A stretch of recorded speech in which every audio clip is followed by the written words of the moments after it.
Good morning, students.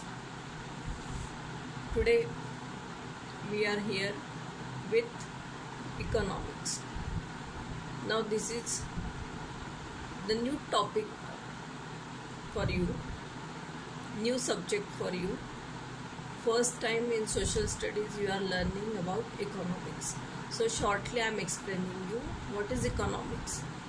So, economics is the study of production, consumption and distribution of goods and services. Why there is need of learning economics? See, our day-to-day life is related with economical activities. We are buying something, we are consuming something, we are demanding something. So all these things are related with economics. That is why this subject is included in your social studies. The first chapter of economics, that is the story of village Palampur. See, this village Palampur is just an example of any village that is in India, right? So it is called as a story of hypothetical village. Now what is hypothetical village means? An imaginary where we want to have this type of village in our country. So that story is given in short. So in this lesson we are going to study factors of production, then farming activities, non-farming activities, etc. in detail. Okay, so let us start. Introduction of village Palampur. So it is a well connected village, means it is connected with town and a big village. That big village name is Raiganj, and further this village is connected with weather roads, means well Pakka road you can say, to Shahpur. Shahpur is a big town. Then what type of transportation is there?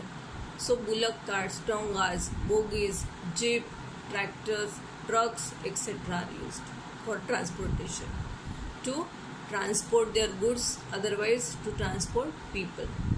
Okay, so this village is of 450 families. Means from this we can say that it is a very small village. Only 450 families are there. From these 450 families, 80% families are upper caste families, and these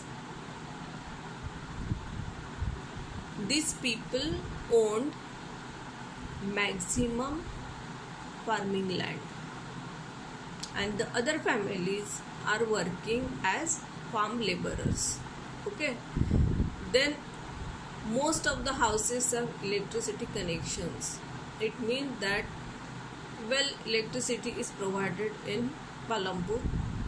There are 2 primary schools and 1 high school, primary health center. It means that whatever we need, that is there in this small village. That's why it is called as hypothetical. See, if we see in India nowadays, maximum villages are having all these facilities, right? So this is given on page number 1. Then let us start with page number 2, that is organization of production.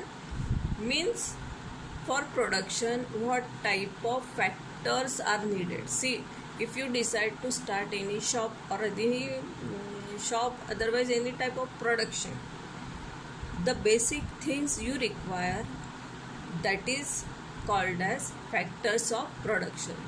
So there are 4 factors of production. First one is land. That is the basic thing. See, if we decide to start any type of production, the first requirement is always land or place, right? So along with land, other natural resources such as water, forest, minerals. Now water, when production we decide, so first thing we want land, with that we want water, forest, suppose it is related with forest resources like wood, otherwise any type of herbal plants and all that, minerals, right? So for this is the first requirement. Second is labor. Now who are laborers? So people who will do the work, they are called as laborers. Now for any kind of production we need two types of laborers. First is skilled workers. Now skilled workers means those are educated, those have some knowledge in a particular area so that they can perform skilled work, right? So skilled workers, and the second one is unskilled workers to perform manual work. See, in any type of factory we see these two type of people, skilled and unskilled workers, right? So this is the second requirement of production. Now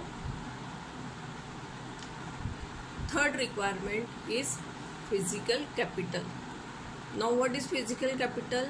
The variety of inputs required at every stage of production. When a person decides to start any type of production, he wants two type of capital. First is fixed capital and second one is working capital. Now what is fixed capital? Capital used to buy fixed assets. Now fixed assets like building, machine, tools, because these are going to remain with the person for many years, right? So this is fixed capital. Suppose building, for production you built a building, after that it will be forever for you, with you, right? For many years it is with you. That's why it is called as fixed capital. Now what is working capital? The capital or money required to conduct day-to-day trading activities. We want to purchase raw material. For that we have to give money to the person. Secondly, laborers, we have to give payment to them. So for these day-to-day activities we need money, and that is called as fixed capital. See here I have given you example, tools, this is machinery, building, that comes under fixed capital. Okay, so we have seen factors of production, three factors: land, then physical labor, and third is physical capital, right? Now the last or the fourth factor, that is human capital. To start any kind of production we need knowledge to put together land, labor and physical capital. See, land, labor or physical capital, they cannot work by their own, right? Land is useless until we use it. Labor, if we put together, then only it is useful, right? That is why human capital is very important.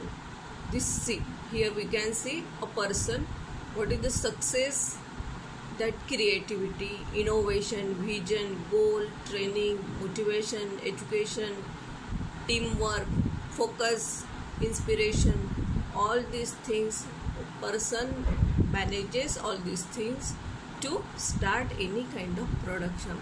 That is why human capital or entrepreneurship is very, very important in starting any kind of production.